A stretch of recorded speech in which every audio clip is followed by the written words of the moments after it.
Rest in peace, my granny. She got hit by a bazooka. Alright, I'm stupid. Today, we got Bakugo, Kachan, the bully.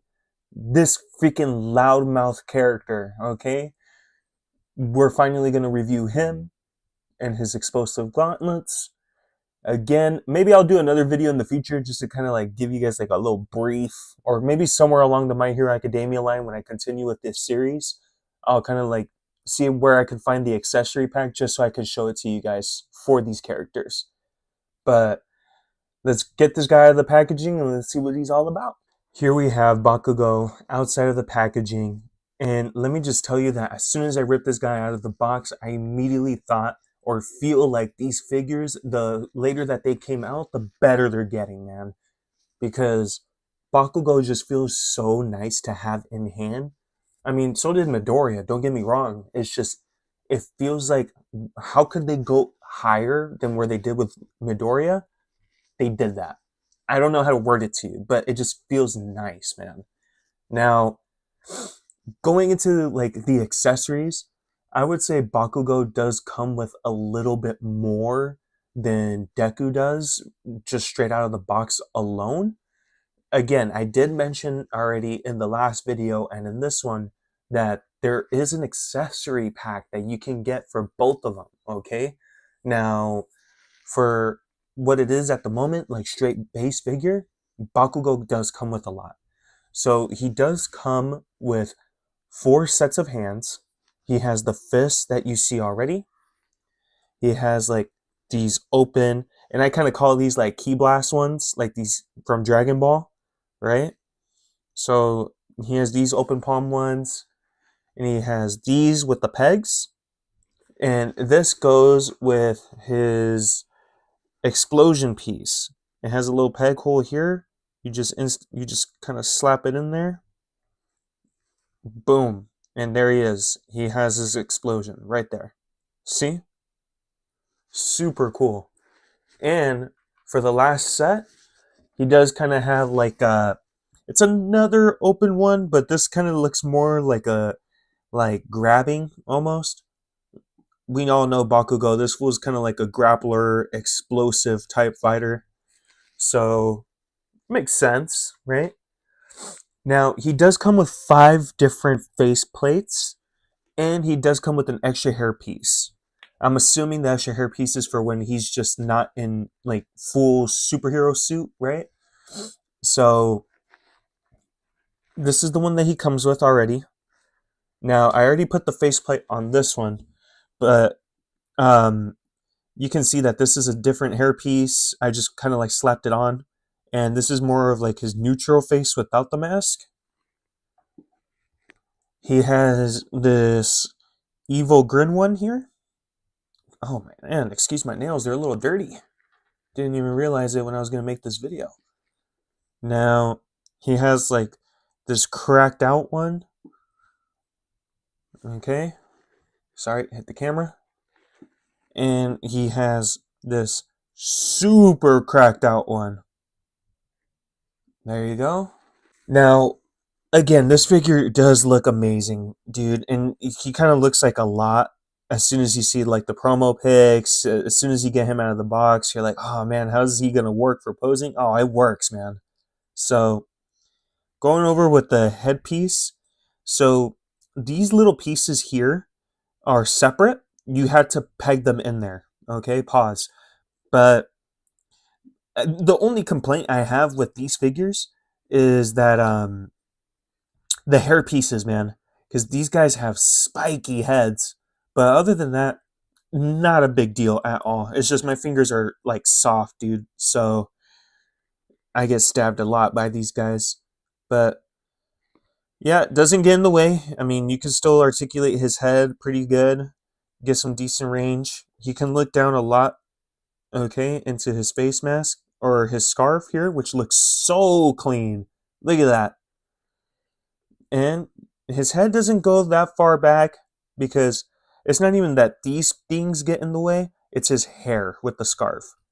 But it's cool. I mean, you can always wiggle it around, find a positioning for it, but for the sake of the video, for it not to be too long, let's keep it going.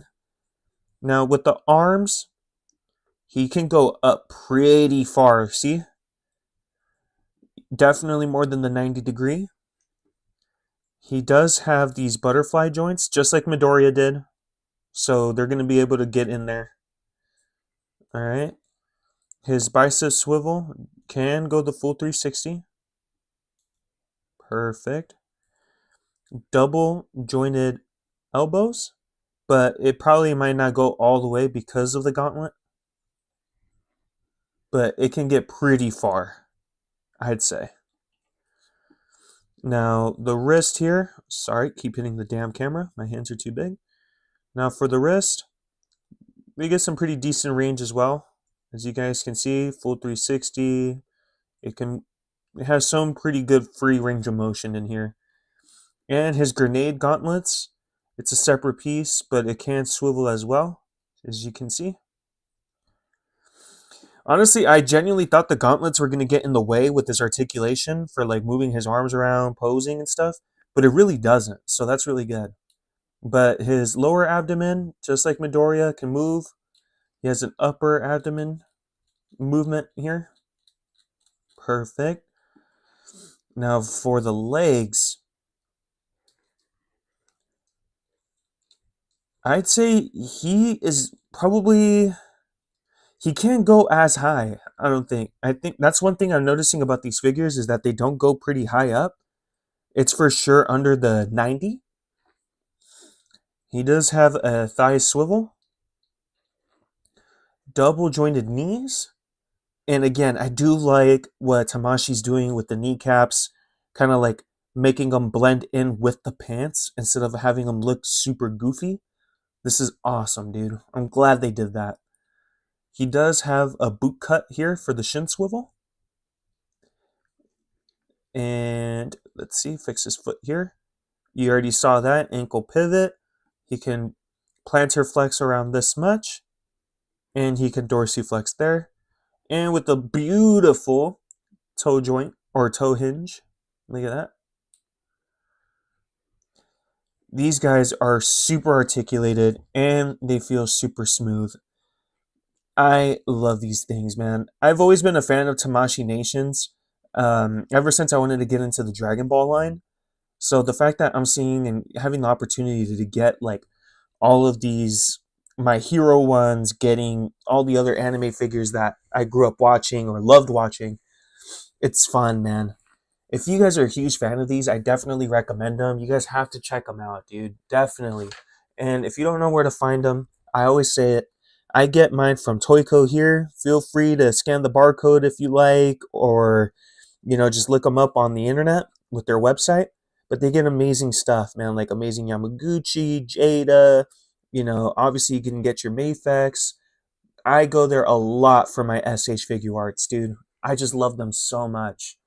Again, I think I said this in my last video too, that these figures are aesthetically pleasing. I say that a lot, but I genuinely mean it, man. And cameras just honestly don't give these guys justice because in person they look really good.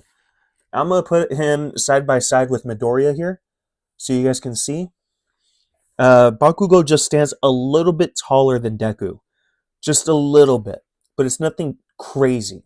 You can only kind of like imagine how All Might's going to look once he's out. He's probably going to be super tall compared to these guys, which I don't mind. But let me know what you guys think, man. These are just my opinions. Sometimes I feel like they could be a little bit biased just because I do love how these figures look and how they feel. But then again, I want to know what you guys think, like my veterans or newbies that are out there. Like, are you guys going to pick these guys up? Are you guys going to, skip out? What are your thoughts? I want to hear all about it. This is going to be it for this one. I will pump out more. Like I said, I'm going to do the whole My Hero line that's currently out at the moment. Because now that the show's over, I want to be able to talk about it. No spoilers, So we can go straight into it from here. But I appreciate you guys for watching my video. Thank you so much for everything. And let's just see where this journey goes. Alrighty, guys. Love y'all. I'll check you out later. Peace.